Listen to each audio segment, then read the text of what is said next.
Hi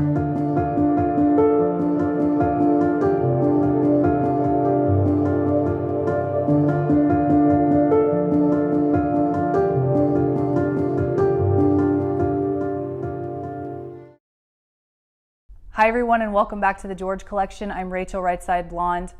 Today marks episode 93, and I really like the number 93 because that's my full name in Gematria, but I like it for other reasons that I'm going to share on this show.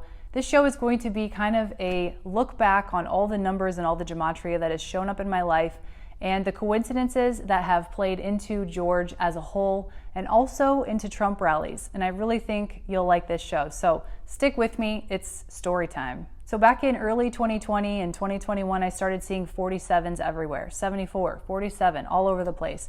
And I thought, that's nothing. It's just a coincidence. It's really nothing.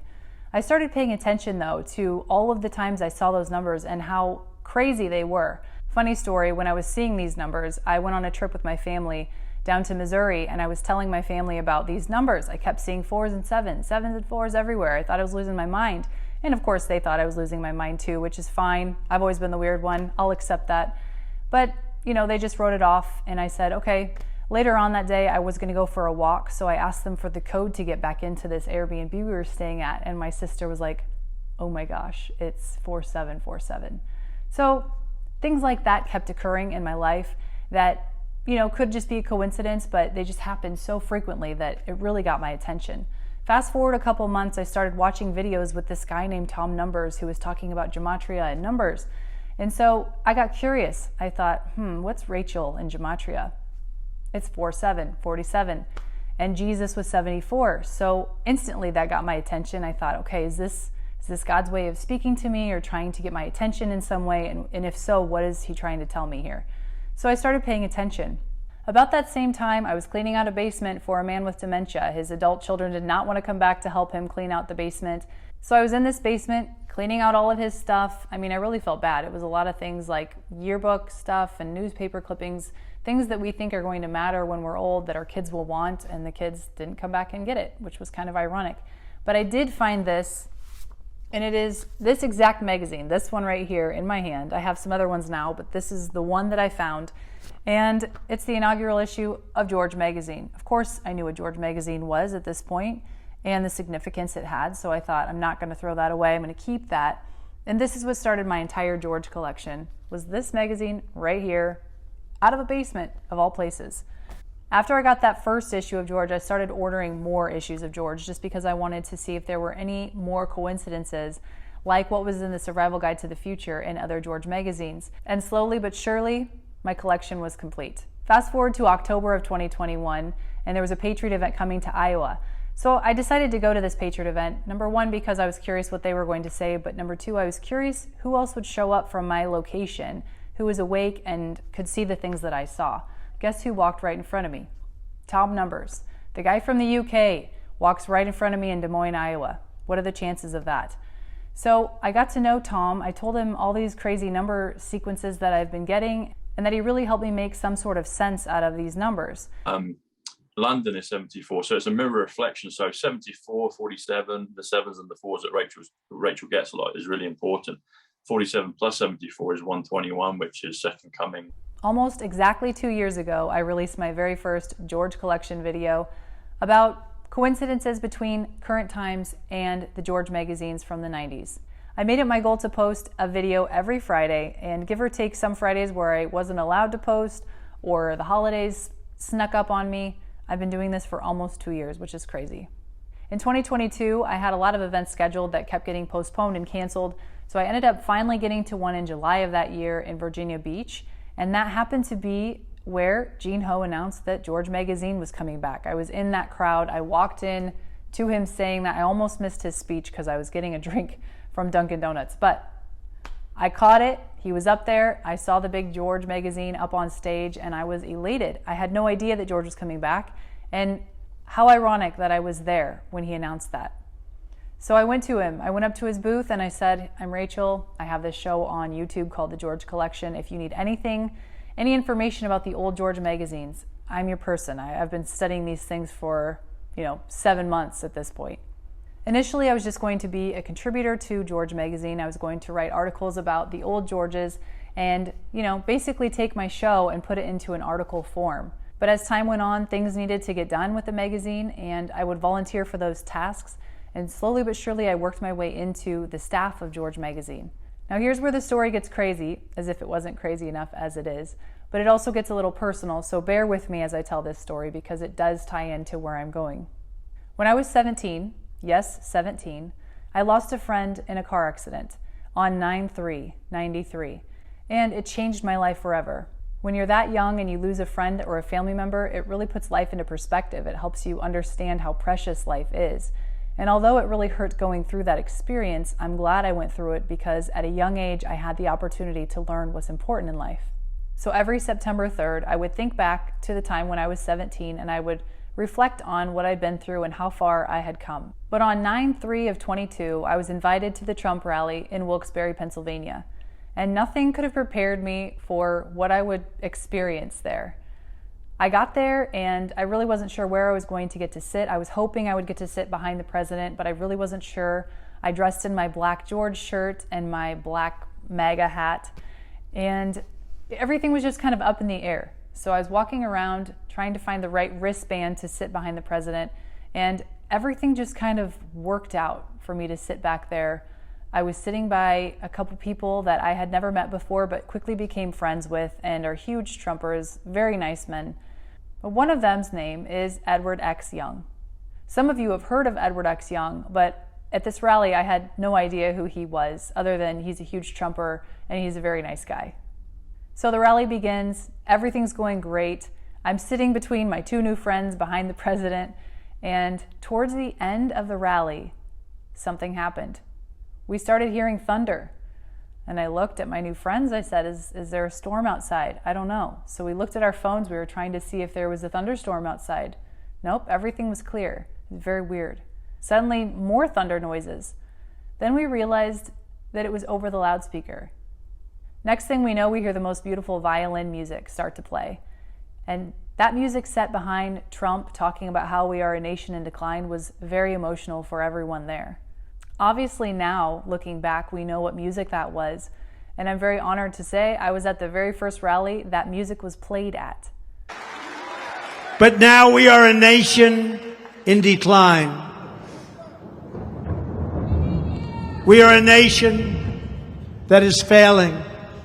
We are a nation that has the highest inflation in over 50 years, and where the stock market just finished the worst first half of the year since 1872.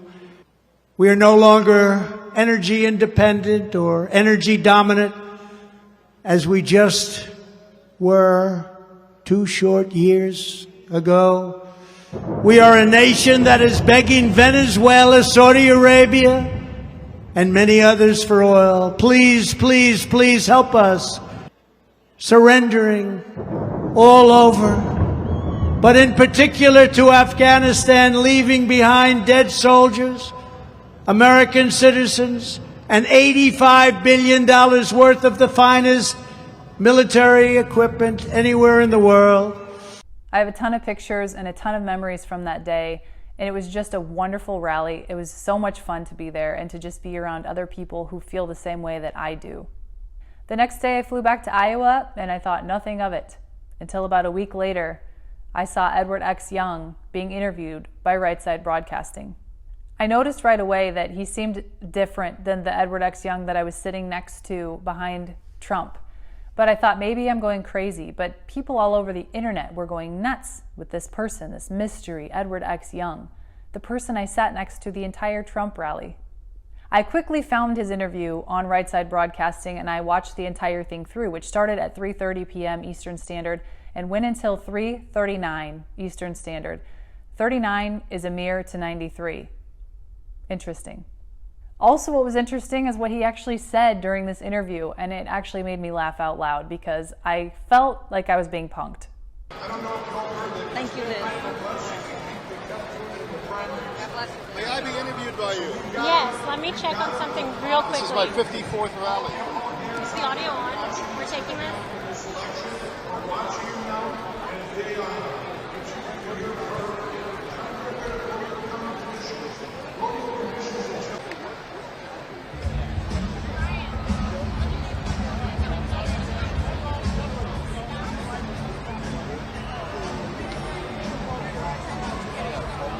Yes.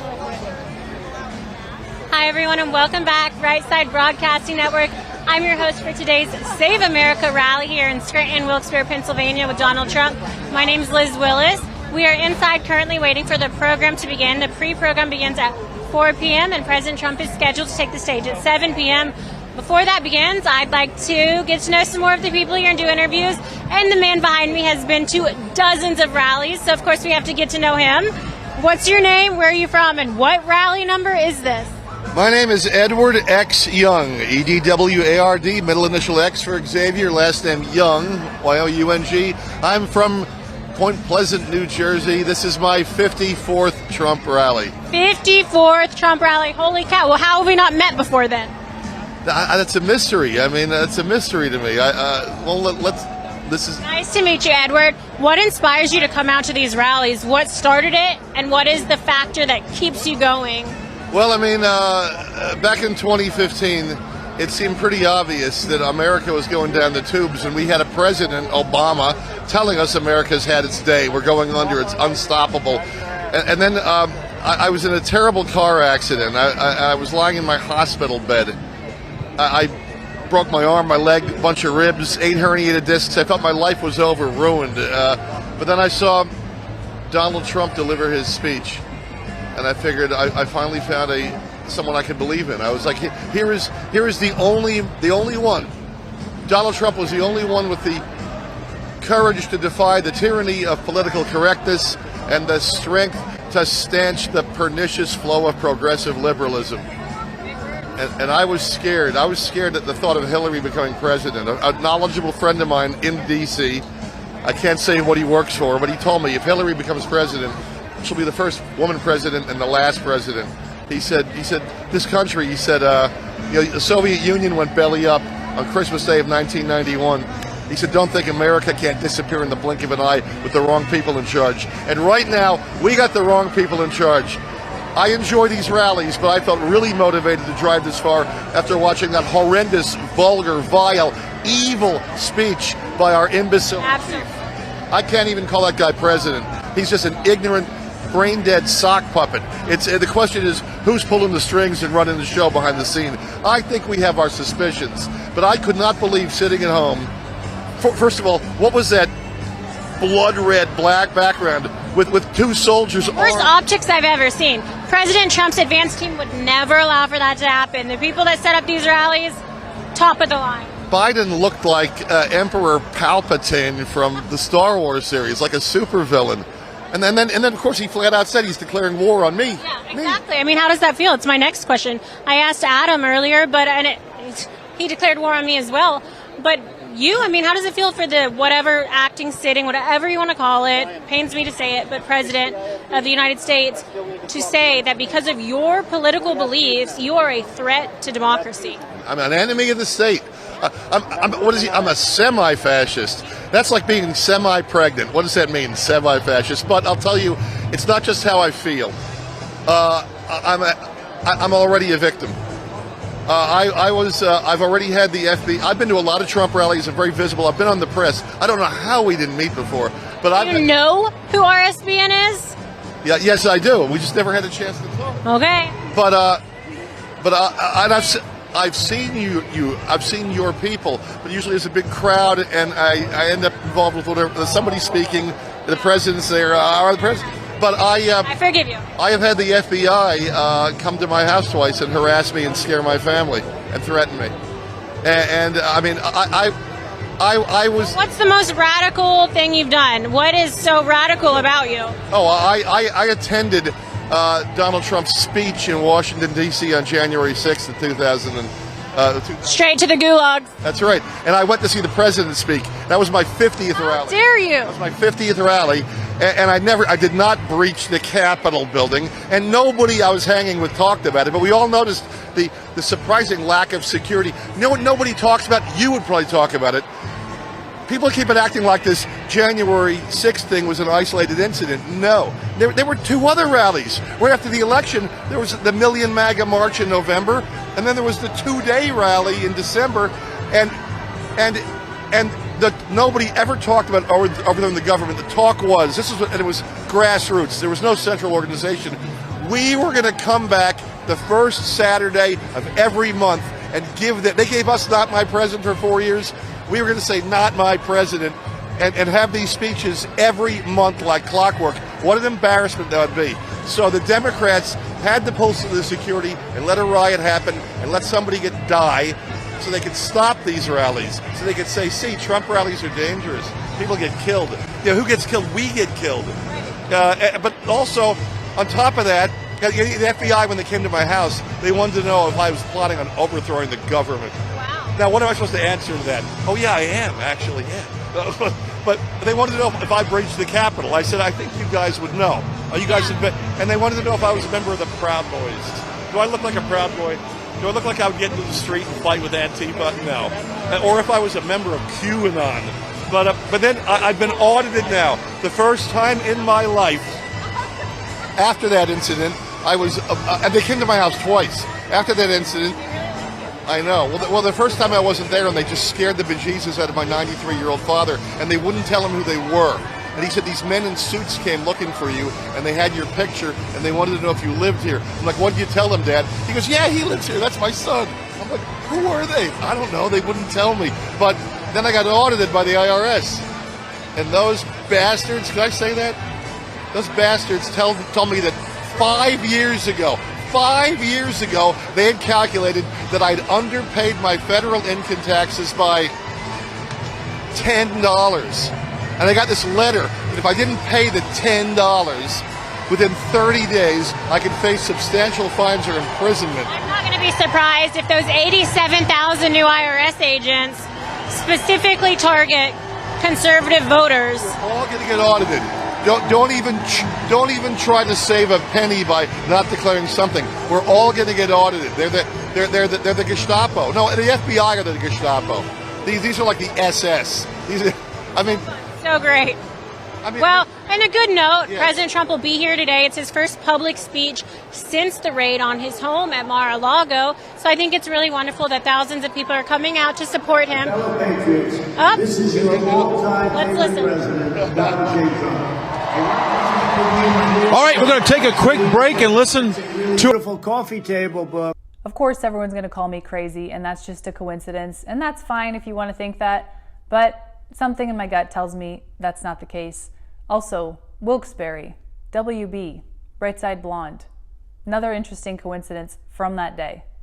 I've learned a lot about numbers from Juan 07 and from Tom, but Juan talks about 13 and how the cabal uses numbers and how we have to take those numbers back. So interestingly enough, 13 times 3, 13 is one of their numbers, and then you maximize it to the third power. Don't quote me on this stuff. I am not into these kind of numbers. This is just what I've learned that they do, okay? So 13 times 3 is 39, and then you can mirror it, and it's 93. So I find it ironic that 93 is my name, and I'm 39 years old right now. In Gematria, Rachel is 47. John is also 47. When I started really getting into these George Collection videos, I was 38 years old, which is the same age that John Kennedy Jr. was when his plane went down. Juan said that the number 47 is a power number for the cabal as well. You'll have to go back and listen to his explanation for it. It's very interesting, but it's way over my head. So it's interesting that I have all these numbers happening, being laid out right in front of me. Juan has also talked about different wars in the past and how they all relate to the number 68. Well, 68 is my birthday. So if someone can please tell me what this all means, I would love to know. Another interesting coincidence that I've never brought up before is my basketball number that I had from high school through college. You athletes know that when you have a lucky number, you've got to have that number on your jersey. Well, mine was, what year are we in? 24. There are so many coincidences that I have found over the years. It's just unreal that I really don't feel like it is a coincidence at all, but rather some kind of a plan, a divine plan that I'm meant to be here. I haven't quite figured out what the purpose is, but I feel like maybe I'm getting close. And I'm just really excited to share all of this information with all of you because I think most of you will find it really interesting. One final coincidence with the number 93 is that a lot of people talk about Barron Trump's marvelous underground journey and how it's very similar to what's being played out, and you've got Trump in there, you've got Barron Trump. It's very interesting. A lot of people think that this book was some kind of a time travel, evidence of time travel. This book was written or published in 1893. 18 is R, 93 is my name. So I find all of this super fascinating. I'm sure you all do too. I'm sorry that most of this show was about me, but I just thought maybe you would find it interesting. So episode 93. I couldn't be happier to have you as an audience and to be following along in this journey, this whole George collection and George magazine journey. I think great things are coming in the year 2024. We can all hope. That does it for the 93rd episode of the George Collection. Thank you so much for watching. Have a great week, and I'll see you next time.